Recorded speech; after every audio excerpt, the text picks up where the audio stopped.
मैं लगभग उछल ही पड़ा। औरतें मुसीबत होती हैं और उसमें भी खासकर फियांस। ये जगह अब सेफ नहीं रही। मुझे फौरन गायब होना होगा। पर जाऊं कहाँ? सू फैमिली का बगीचा? बहुत ऑब्वियस है, सेवेंथ एल्डर मुझे मिनटों में ढूंढ निकालेंगे। पूरी सू फैमिली ही छोड़ दूं? वो तो और भी बुरा है, बाहर तो खतरनाक है। ओरिजिनल कहानी में तो मैं एक विलेन था जो 300 चैप्टर से आगे बचता ही नहीं। कौन जाने कितने फ्यूचर प्रोटैगनिस्ट्स मुझे कुचलने के लिए घात लगाए बैठे हैं। अगर कोई बेशर्म सन ऑफ डेस्टिनी टकरा गया जो किसी डिवाइन वेपन से मुझे और मेरे आसपास के स्पेस को एक साथ लॉक कर दे तो? बिल्कुल नहीं। तभी मेरी नजर सू फैमिली के पुश्तैनी इलाके के सबसे गहरे हिस्से की ओर चली गई। एक फॉरबिडन इलाका जो हमेशा अराजक धुंध में लिपटा रहता था। सू फैमिली का back mountain forbidden zone, novel dominating the immortal path के मुताबिक वो जगह किसी भयानक बीस्ट्स या जानलेवा फॉर्मेशंस की वजह से फॉरबिडन नहीं थी। वो इसलिए फॉरबिडन थी क्योंकि वहां के स्पेस लॉज पूरी तरह अराजक थे। पूरे इलाके में अंतहीन डायमेंशनल भूल भुलैया और स्पेशल क्रैक्स अपने आप बनते रहते थे। यहाँ तक कि सेंट किंग्स भी आयामों की दरारों में हमेशा के लिए फंसकर रह सकते थे। बाकी सबके लिए वो एक डेथ जोन थी। पर जो ग्रेट वॉइड आर्ट साधता हो उसके लिए वो तो जन्नत थी। बिना एक पल गंवाए मैंने ग्रेट वॉइड आर्ट एक्टिवेट की और खामोशी से उस फॉरबिडन जोन की ओर बढ़ चला। थोड़ी ही देर में अराजक धुंध का वो विशाल समंदर मेरे सामने आ गया। दूर से ही एक भयानक एंशिएंट ऑरा मुझ पर छा गई। धत! यहाँ का माहौल तो सच में काफी दमदार है। कोई भी इसे देखकर सोचेगा कि अंदर कोई इमॉर्टल ही सील किया गया है। अपनी उंगलियां चटकाते हुए मैं मुस्कुराया। जरा देखते हैं सो फैमिली के पुरखों का बनाया ये प्रोटेक्टिव शेल आखिर कितना मजबूत है। ग्रेट वॉइड आर्ट को उसकी हद तक धकेलते हुए मैंने खुद को स्पेशियल डस्ट के एक बेहद मामूली कण में बदल लिया और सीधे उस अराजक धुंध में गोता लगा दिया जो सेंट्स तक की जान ले सकती थी। इसके बाद जो हुआ वो लगभग शर्मनाक था। जिन जानलेवा फॉर्मेशंस को घुसपैठियों का सफाया कर देना चाहिए था वो मेरी मौजूदगी तक को भांप नहीं पाई। स्पेशल ऑर्डर की जंजीरें हवा में बेतहाशा नाचती रहीं, बेचैनी से एक ऐसे टारगेट को ढूंढती रहीं जिसे वो लॉक ही नहीं कर पा रही थी। वो भयानक अराजक डेथ एनर्जी बस सीधे मेरे अभौतिक शरीर के आर पार गुजर गई, मेरी आस्तीन का एक कोना तक नहीं छू पाई। मैंने अविश्वास से चारों ओर देखा। बस इतना ही। मुझसे हंसे बिना रहा नहीं गया। पुरखो, आपकी फॉर्मेशंस तो कुछ निराश ही कर रही हैं। उस जमाने में फंडिंग की कमी पड़ गई थी क्या? कंस्ट्रक्शन के वक्त किसी ने घपला कर दिया था क्या? एक के बाद एक जानलेवा फॉर्मेशन से यूं आराम से गुजरते हुए मैं खुद को ऐसा मैक्स लेवल प्लेयर महसूस कर रहा था जिसने इनविंसिबिलिटी चीट्स ऑन कर रखे हों और जो गलती से वापस किसी बिगिनर विलेज में आ भटका हो। मॉन्स्टर्स लकड़ी के डंडे लिए मुझ पर टूट पड़ रहे थे, अपनी पूरी जान लगा रहे थे, फिर भी एक पॉइंट डैमेज तक नहीं कर पा रहे थे। और जैसे जैसे मैं फॉरबिडन जोन में और गहरे बढ़ता गया, सुपरियॉरिटी की वो नशीली फीलिंग मेरे अंदर तेजी से और तेजी से उमड़ती चली गई। प्राचीन ऑल्टर के ऊपर 9 विशालकाय डिवाइन चेन्स 9 अलग-अलग डायमेंशंस से खींचती चली आ रही थीं, खुद वॉइड को चीरती हुई। और वो एक धड़कते हुए विशाल लाइट के गोले को कसकर जकड़े हुए थीं, जो देखने में हूबहू किसी जिंदा दिल जैसा लग रहा था। उसकी गहराई में भारी और दमघोंटू धड़कनें बार-बार गूंज रही थीं। जैसे ही मेरी नज़र उस पर पड़ी, मेरे रोंगटे खड़े हो गए। ये आखिर क्या बला है? मेरे मुंह से लगभग गाली ही निकल पड़ी। एक मिनट रुको, ये तो नॉवल में था ही नहीं। मेरी सर्वाइवल इंस्टिंक्ट्स फौरन जाग उठीं।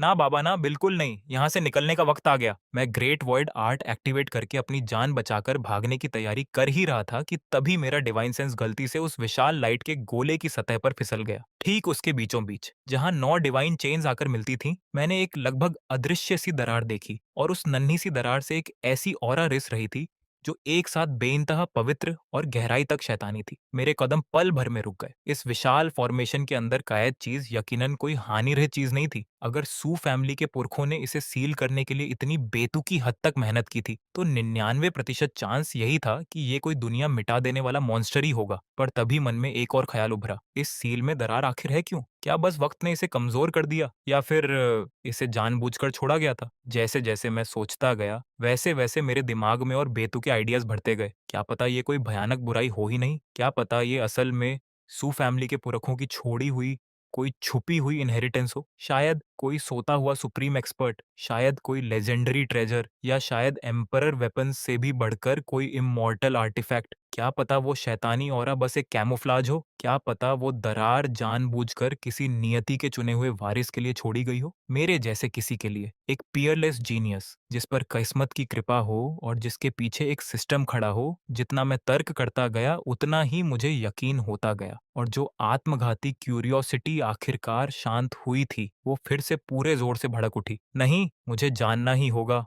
अंदर क्या है? मैंने खुद को गंभीरता से सिर हिलाकर समझाया। बस एक नजर डालूंगा, सिर्फ एक नजर। स्पेशल पावर का इस्तेमाल करके बिना कुछ छुए बस दरार से झांक लूंगा। इसे कहते हैं रिस्क असेसमेंट। बिल्कुल कोई छेड़छाड़ नहीं, कोई तबाही नहीं, बस इंटेलिजेंस इकट्ठा करना। क्या पता आगे चलकर प्रोटैगोनिस्ट इस जगह को खोज ले, तो बेहतर है मैं पहले से तैयारी कर लूं। एक बार फिर मैंने कामयाबी से खुद को मना लिया। खामोशी से रिस्ट्रिक्शंस की परतों में से फिसलते हुए मैं उस विशाल गोले के बीचों बीच बनी दरार के पास पहुंचा। अपने डिवाइन सेंस को धूल के कण से भी छोटे स्पेशल पावर के एक धागे से जोड़कर मैंने बड़ी सावधानी से उसे उस दरार की ओर बढ़ाया। पर जिस पल वो धागा उस दरार के ठंडे किनारे से छुआ, तभी कयामत टूट पड़ी। एक भयानक विल अचानक जाग उठी। पूरा प्राचीन ऑल्टर कान फाड़ देने वाली गर्जनाओं से फट पड़ा। उसकी सतह पर अनगिनत सोए हुए रून्स जगमगा उठे। ठीक उसी वक्त आसमान और जमीन को जोड़ती वो 9 डिवाइन चेन्स किसी क्रोधित ड्रैगन की तरह बुरी तरह थरथरा उठी, और उस कनेक्शन के जरिए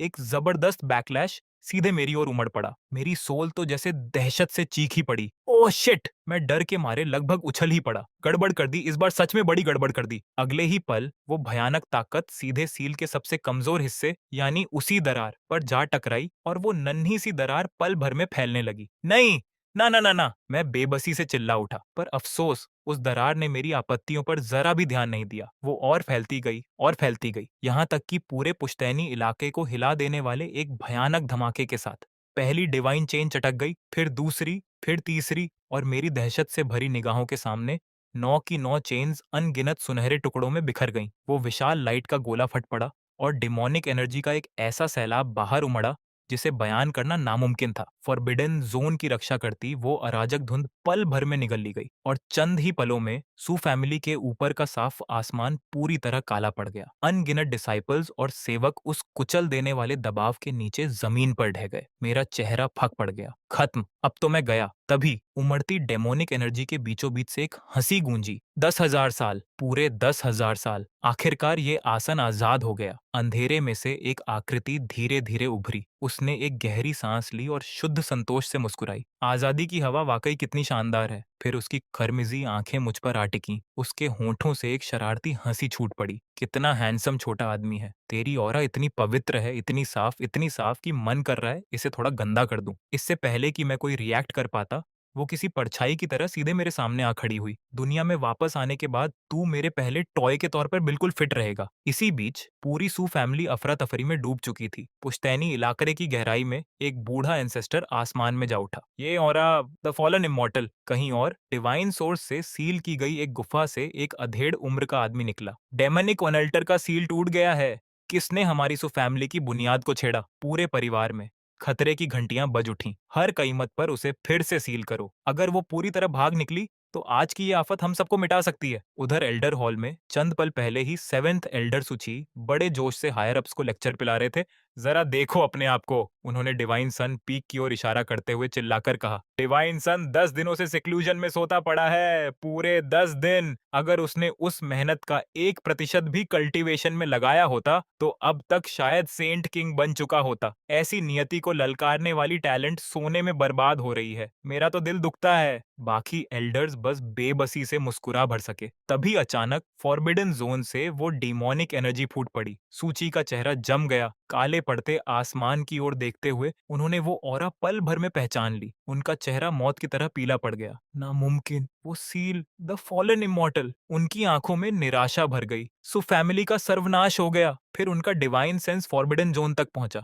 उन्होंने उस पियरलेस डीमिकन औरत को देखा। उन्होंने मुझे उसके पास खड़ा देखा, और एक बिल्कुल बेतुका ख्याल बिजली की तरह उन पर कौंधा। रुको, कहीं ऐसा तो नहीं कि डिवाइन सन ने ही सील तोड़ा है? उधर फॉरबिडन जोन में मैं सीधे उस डीमनेस की करमिजी आंखों में देख रहा था। 10,000 साल तक सील रही, और बस इतना ही है तेरे पास? मैंने एक ठंडी सांस भरी। आखिरकार आजाद हुई, और सबसे पहली चीज जो तुझे चाहिए वो है एक टॉय। वो औरत पलकें झपकाने लगी। उसके खूबसूरत चेहरे पर सच्ची उलझन उभर आई। जाहिर था उसने उम्मीद की थी कि मैं दहशत से ढह जाऊंगा और रहम की भीख मांगूंगा। इसके बजाय मैं उसकी लाइफ चॉइसेस की आलोचना कर रहा था। वो एक लंबे पल तक मुझे घूरती रही। इंटरेस्टिंग, छोटे आदमी, तेरी हिम्मत तो मेरी उम्मीद से बढ़कर है। उसकी आंखें सिकुड़ी। अपना नाम बता। और ये भी बता कि तू मुझसे इस लहजे में बात करने की हिम्मत कैसे कर रहा है? मैंने बिना पलक झपकाए उसकी नजरों से नजरें मिलाई, फिर नाटकीय अंदाज में एक ठंडी सांस भरी। नाम तो बस एक लेबल होते हैं। मैं रुका। रही बात इसकी कि मुझे डर क्यों नहीं लग रहा, मैंने सीधे उसकी आंखों में देखा। क्योंकि मैं यहाँ इत्तेफाकर से नहीं आया, मैं यहाँ खास तौर पर तुझे बचाने आया हूँ। उस एक वाक्य का असर उन सब बातों से भी बढ़कर था जो मैंने अब तक मिलाकर कही थी। वो डीमोनेस पूरी तरह जम गई। उसका दिमाग, जो 10,000 साल की कैद के बाद शायद जंग खा चुका था, जो उसने अभी सुना उसे प्रोसेस ही नहीं कर पा रहा था। वो एक फॉलन इमॉर्टल थी, एक फॉरबिडन अस्तित्व जिसने कभी पूरे महाद्वीप को थर्रा दिया था। उस जमाने में सो फैमिली ने उसे सील करने के लिए एक अकल्पनीय कीमत चुकाई थी, और अब एक मामूली सा सू फैमिली का जूनियर दावा कर रहा था कि उसने उसे बचाया है। वो हंस पड़ी। छोटे आदमी, तू मजाक कर रहा है? उसकी मुस्कान अविश्वास से भरी थी। तुझे पता भी है मैं कौन हूँ? तुझे पता है सू फैमिली कितनी बेताबी से मुझे वापस उस ऑल्टर में ठूंसना चाहती है? तू खुद एक सू फैमिली का डिसाइपल है, आखिर तू मुझे बचाएगा कैसे? मैंने बस उस चूर-चूर हो चुके ऑल्टर की ओर इशारा किया, फिर उन टूटी हुई डिवाइन चेन्स की ओर। मुझे किसी चीज की जरूरत नहीं। मेरी आवाज शांत बनी रही, क्योंकि सील मैंने ही तोड़ा है। उसकी हंसी पल भर में थम गई। तूने क्या कहा? पहली बार उसकी आंखों में सच्ची गंभीरता उतर आई। वो किसी से भी बेहतर जानती थी कि वो सील कितना भयानक था। 10,000 साल तक उसने उसे तोड़ने में खुद को खपा दिया था, और बस एक नन्ही सी दरार बना पाई थी। फिर भी अभी चंद पल पहले एक बेहद गहन स्पेशल फोर्स ने ठीक उसी कमजोरी को छुआ और एक ऐसी चेन रिएक्शन चला दी जिसने पूरी फॉर्मेशन ही नष्ट कर दी। धीरे धीरे उसकी नजर वापस मुझ पर लौटी। उसमें से मजाक गायब हो चुका था। उसकी जगह ले ली थी परख ने, उलझन ने और क्यूरियोसिटी ने। क्या ये नौजवान सच बोल रहा था? क्या इसने सच में इस फॉरबिडन जोन में घुसकर वो सील तोड़ डाला जिसे क्वाजी एम्परर्स तक नहीं तोड़ सकते थे? मैंने फौरन उसकी आंखों में वो हिचकिचाहट भांप ली। बढ़िया, यही तो मेरा मौका था। अब वक्त था एक आखिरी धक्का देने का। थोड़ा और करीब बढ़ते हुए मैंने सीधे उसकी ओर देखा। उसने दिलचस्पी से अपनी खूबसूरत आंखें सिकोड़ लीं। तो फिर बता, उसने धीरे से पूछा, इतना सब खतरा क्यों मोल लिया? मुझे आजाद क्यों किया? मैंने बिना हिचके जवाब दिया, क्योंकि किसी को भी अनंत काल तक किसी पिंजरे में कैद रहने की सजा नहीं मिलनी चाहिए। मैंने आसमान की ओर इशारा किया। तेरा मंच ये ऑल्टर नहीं है, ये कैद खाना नहीं है। तेरी जगह तो आसमानों के बीच है, तमाम दुनियाओं के आर पार। एक ऐसी जगह जहां इमॉर्टल्स तेरे सामने सिर झुकाएं। मैं मुस्कुराया। भले ही मुझे तेरा नाम तक नहीं पता। उसका शरीर हल्के से कांप उठा। उसके चेहरे का रंग उड़ गया। मेरा नाम? वो फुसफुसाई। पर जब उसने अपनी यादों में झांका तो उसे वहां बस खालीपन ही मिला। उसकी आंखों में वो उलझन और दर्द देखकर मैं समझ गया कि मुझे मेरा रास्ता मिल गया है। अगर तू इसे भूल चुकी है, मैंने धीरे से कहा, तो भूल ही जा। मैंने एक गहरी सांस ली। आज से मैं तुझे एक नया नाम दूंगा। मेरी नजर उसकी नजरों में जड़ गई। ये निंघान। जिस पल वो दो शब्द मेरे मुंह से निकले, उसका पूरा शरीर बुरी तरह हिल उठा। टूटी बिखरी यादें किसी सुनामी की तरह उसके जहन में उमड़ पड़ी। उसने एक भूले हुए अतीत के टुकड़े देखे, एक मुस्कुराता हुआ आदमी, कोमल आंखें, एक आखिरी विदाई। निंघन, जीती रहना। उसकी सोल में एक तड़पा देने वाला दर्द फट पड़ा। डेमनिक एनर्जी हर दिशा में बेतहाशा फूट पड़ी। जब उसने दोबारा मुझे देखा तो सब कुछ बदल चुका था। ना अब कोई मजाक बचा था, ना कोई क्यूरियोसिटी, बस उलझन और उथल पुथल। ये आदमी आखिर कौन है? इसे वो नाम कैसे पता? उसकी ये प्रतिक्रिया देखकर मुझे अपनी पीठ पर ठंडा पसीना बहता महसूस हुआ। अरे नहीं, मेरा दिल बैठ गया। मैंने हद पार कर दी। वो खतरनाक हद तक कंट्रोल खोने के करीब लग रही थी। अगर वो अब भी बौखला गई तो मैं मर गया। मुझे एक आखिरी दांव चलना ही होगा। एक गहरी सांस लेकर मैंने आसपास सब कुछ चीर देती उस हिंसक डिमोनिक एनर्जी को नजरअंदाज किया और एक बार फिर उसकी ओर करीब बढ़ा। फिर अपनी पूरी हिम्मत बटोर कर मैंने अपनी जिंदगी की सबसे पागलपन भरी बात कह डाली। ये निंघन, मैंने सीधे उसकी आंखों में देखा, मैं नहीं चाहता कि तू मेरा टॉय बने। मैं रुका। मैं चाहता हूँ कि तू मेरी वाइफ बने। खामोशी, मुकम्मल खामोशी। वक्त खुद जैसे थम गया हो। 1 सेकंड, 2 सेकंड, 3। मुझे लगा जैसे मैं खुद आसमान से अपने फैसले का इंतजार कर रहा हूँ। आखिरकार ये निंघन हिली, और मेरी हैरानी की हद न रही। उसने मुझे मारा नहीं, वो गुस्सा नहीं हुई, वो भावुक भी नहीं दिखी। इसके बजाय उसने हल्के से अपना सिर टेढ़ा किया और मुझे परखने लगी। फिर वो मुस्कुराई। वो नाम, उसने धीरे से कहा, मुझे मंजूर है। उसकी कखिरमिजी आंखें सिकुड़ी। छोटे आदमी, अब तू मुझसे बचकर नहीं भाग पाएगा। अगले ही पल वो काली रोशनी की एक लकीर में बदलकर गायब हो गई। सू फैमिली पर छाई वो अंतहीन डिमोनिक एनर्जी तेजी से यूं गायब होने लगी मानो कुछ हुआ ही ना हो। मैं राहत के मारे जमीन पर ढह पड़ा। मेरे शरीर की हर मांसपेशी थकान से चीख रही थी। बाप रे! मैं हांफते हुए बोला, मैं सच में बच गया। कुछ देर वहीं पड़े रहने के बाद मुझे ये निंघन की आंखों की वो चमक और उसके आखिरी शब्द याद आए। मेरी रीढ़ में एक सिहरन दौड़ गई। कहीं मुझ पर अभी-अभी किसी एंशिएंट डीमनेस ने अपना निशान तो नहीं लगा दिया? और उससे भी बुरी बात, बचने के चक्कर में मैंने गालिबन शादी का प्रस्ताव तक दे डाला था। मेरी शांत, आलसी जिंदगी हर गुजरते पल के साथ और स्याह होती जा रही थी। नहीं, मुझे नींद चाहिए, अभी और इसी वक़्त। पर अफ़सोस, ठीक जब मैं ग्रेट वॉइड आर्ट के सहारे चोरी छिपे डिवाइन सन पीक लौटने की तैयारी कर रहा था, तभी आसमान से 1 दर्जन से भी ज़्यादा डिवाइन सेंसेस उतर आए और उनकी अगुवाई कर रहे थे कोई और नहीं बल्कि खुद सेवेंथ एल्डर सूखी। वो पहुंचते ही उन्होंने वो चूर-चूर ऑल्टर, बर्बाद हो चुका फॉरबिडन ज़ोन और डिमोनिक एनर्जी के अवशेष देख लिए। हर एल्डर का चेहरा काला पड़ गया। वो तो पहले ही खुद को सू फैमिली के सर्वनाश की खबर के लिए तैयार करने लगे थे। फिर उनके डिवाइन सेंसेस उस तबाही के मैदान के बीचों बीच खड़े इकलौते जिंदा इंसान पर आ टिके। मुझ पर सेवेंथ एल्डर सूची की आंखें इतनी फैल गईं कि लगा अभी बाहर आ गिरेंगी। उन्होंने मेरी ओर उंगली उठाई, फिर उन खंडहरों की ओर, फिर वापस मेरी ओर, पर मुंह से एक शब्द तक नहीं निकला। 1 दर्जन से ज्यादा भयानक निगाहें एक साथ मेरे शरीर पर आ टिकी। मेरा दिल एक धड़कन चूक गया। वाह क्या बात है! मेरा दिमाग फौरन इमरजेंसी मोड में चला गया। पूरी अपर मैनेजमेंट सीधे क्राइम सीन पर आ धमकी है।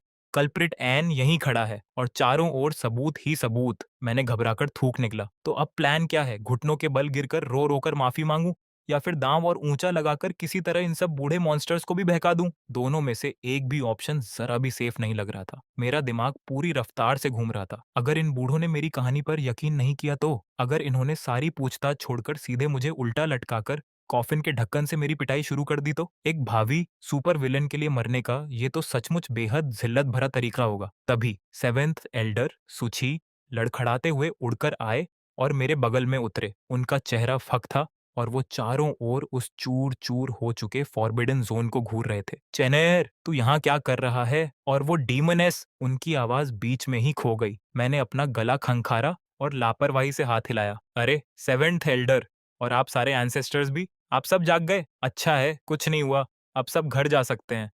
बस एक सीनियर थीं जो एक बहुत लंबी झपकी से जागी थीं। थोड़ी सुबह-सुबह वाली चिड़चिड़ाहट थी, बस इतना ही। मैंने प्यार से उनसे बात कर ली और वो वापस सो गई हैं। Crisis solved. अब प्लीज़ तितर-बितर हो जाइए। आप सीनियर के आराम में खलल डाल रहे हैं। सूची की आंखें उनकी कोठरों से लगभग बाहर ही आ गिरीं। वापस वापस सो गई? उन्होंने मशीनी अंदाज में दोहराया। चैनर, तुझे जरा भी पता है वो कौन थी? मैंने बेसब्री से उन्हें बीच में ही टोका। अरे वो बस कोई बेचारी ही तो थी जिसे हमारे किसी एंसेस्टर ने 10,000 साल पहले बाहर से उठा लिया था ना। 10,000 साल तक बंद रही तो थोड़ी नाराजगी तो होगी ही। इसमें इतनी बड़ी बात क्या है? आप सब ऐसे क्यों बिहेव कर रहे हैं मानो सू फैमिली का सर्वनाश होने वाला हो? जिस पल ये शब्द मेरे मुंह से निकले, सू फैमिली के एंसेस्टर्स के चेहरे नाटकीय ढंग से बदल गए। हैरानी, अविश्वास, श्रद्धा। डिवाइन सन को तो द फॉलन इमॉर्टल की असली उत्पत्ति तक पता थी। वो जानकारी तो परिवार के सबसे बड़े राजों में से एक थी और उसे न सिर्फ ये पता था बल्कि वो उसे एक बेचारी इंसान कहकर बुला रहा था। उनकी नजरों में वो एक प्रलय ढाने वाला मॉन्स्टर थी जो पूरे पूरे युग मिटा सकती थी। पर मेरी नजरों में वो बस हमदर्दी के काबिल एक इंसान थी। थर्ड एंसेस्टर सुवंगू को अचानक अपने पूरे बदन में एक सिहरन दौड़ती महसूस हुई। उनकी धुंधली बूढ़ी आंखें चकाचौंध कर देने वाली रोशनी से फूट पड़ी। उनका डिवाइन सेंस बार बार मुझ पर फिरता रहा, एक एक डिटेल को परखते हुए। सेंट रेल्म फर्स्ट हेवन, वो बुदबुदाए। नामुमकिन। आखिर एक मामूली सा सेंट रेल्म कल्टीवेटर उस डिमोनिक एनर्जी के सीधे संपर्क में आकर बिना एक खरोंच के कैसे बच सकता है? वो द फॉलन इमॉर्टल के सामने खड़ा होकर इतने आराम से उसे जाने के लिए कैसे मना सकता है? वो पूरी तरह अछूता कैसे रह सकता है? उसके कपड़ों पर एक शिकन तक न पड़े? सुवांगू के मन में एक भयानक ख्याल आकार लेने लगा। अगर मैंने जो कल्टीवेशन लेवल दिखाया वो नकली हो तो? अगर ये सब बस एक इल्यूजन हो तो? उनकी सांसें भारी होने लगीं और अचानक पिछले 18 सालों में मेरी की हुई हर अजीब हरकत उनके जहन में एक दूसरे से जुड़ने लगी। अगर मुझे कमजोर पड़ते सील का पहले से ही पता था तो? अगर इसीलिए मैंने अरसे बाद पहली बार डिवाइन सन पीक छोड़ा था तो? अगर मैं खास तौर पर इसी फॉरबिडन जोन में घुसा था ताकि आफत फूटने से पहले ही उससे निपट लूं तो? अगर मैंने अकेले द फॉलन इमॉर्टल का सामना किया और ऐसे तरीकों से एक ऐसी तबाही टाल दी जो पूरी सू फैमिली को मिटा सकती थी, जिन्हें इनमें से कोई समझ भी नहीं सकता, तो जितना वो सोचते गए उतना ही उन्हें यकीन होता गया। मेरा वो शांत रवैया घमंड नहीं था, ना ही नादानी। वो तो एक ऊंचा नजरिया था। मेरी नजरों में एक फॉलन इमॉर्टल से निपटना जाहिर तौर पर किसी टूटी हुई बार ठीक करने से ज्यादा झंझट का काम नहीं था। सु वांगू को अपनी सोल कांपती महसूस हुई। हमारी सू फैमिली ने आखिर किस तरह के मॉन्स्टर को जन्म दे दिया है? उनके इर्द-गिर्द बाकी एंसेस्टर्स डिवाइन सेंस के ज़रिए आपस में संदेश भेजने लगे। थर्ड ब्रदर, क्या ये सच में मुमकिन है? एक ने काँपते हुए पूछा, दूसरे ने फौरन जवाब दिया, इसमें कोई गलती नहीं। हम सब उस डीमोनेस की दहशत जानते हैं। उसकी मौजूदगी में तो ग्रेट सेंट्स तक के डाव हार्ट्स चूर-चूर हो जाएं। पर ज़रा डिवाइन सन को देखो, वो न सिर्फ बेखरोंच है, बल्कि उसकी ऑरा में ज़रा-सी भी हलचल नहीं हुई। क्या ये कोई सेंट रेल्म कल्टीवेटर कर सकता है? आखिरकार सु वांगू ने पूरे यकीन के साथ कहा, अभी थोड़ी देर पहले मैंने चुपके से मायरियड ओरिजिन डिवाइन टेक्निक से उसकी जांच की। उसका डाव हार्ट कल्पना से परे स्थिर है। उसकी सोल किसी अंतहीन समंदर जैसी विशाल है। उसकी असली कल्टीवेशन तो कब की हमारी समझ की हद पार कर चुकी है। वो सेंट रेल्म फर्स्ट हेवन वाली ऑरा तो बस दुनिया को धोखा देने के लिए ओढ़ा गया एक भेस है। उनकी आवाज हल्के से कांपी। हम सब 18 साल तक अंधे बने रहे। आसपास खड़े एंस्टर्स सन्न रह गए। वो खुद को परिवार का रक्षक समझते थे, सो फैमिली के भविष्य को थामने वाले खंभे। फिर भी उनमें से किसी को कभी एहसास तक नहीं हुआ कि जिस डिवाइन सन पर वो तरस खाते और फिक्र करते रहे, वो असल में एक छुपा हुआ सुप्रीम बीइंग हो सकता है। इधर सूची वहीं पूरी तरह हक्के बक्के खड़े रह गए। उन्होंने एंसेस्टर्स की ओर देखा, जिनकी आंखें अब लगभग धार्मिक श्रद्धा से जल रही थीं। फिर वापस मेरी ओर देखा। उनकी दुनिया ढहने लगी थी। इसने सच में द फॉलन इमॉर्टल को बातों में उलझाकर जाने के लिए मना लिया? वो बुदबुदाए। क्या सच में इतना आसान हो सकता है? पर मेरे उस एकदम बेफिक्र चेहरे को देखकर और एंसेटर्स की प्रतिक्रियाओं को मिलाकर वो खुद हकीकत की अपनी समझ पर ही शक करने लगे। शायद शायद चैनर ने सच में एक ऐसा रियलम हासिल कर लिया है जो उनकी कल्पना से भी परे है। ठीक जब सुची का पूरा नजरिया जड़ से नए सिरे से बन रहा था, थर्ड एंसेस्टर सुवांग आगे बढ़े। और फिर सबकी हैरानी की हद न रही जब उन्होंने बड़े आदर से मेरी ओर झुककर प्रणाम किया। सुवांग, फेलो डाओइस्ट का अभिवादन करते हैं। मेरा तो गला ही रूंध गया। फेलो डाओइस्ट, मैं उस बूढ़े को घूरने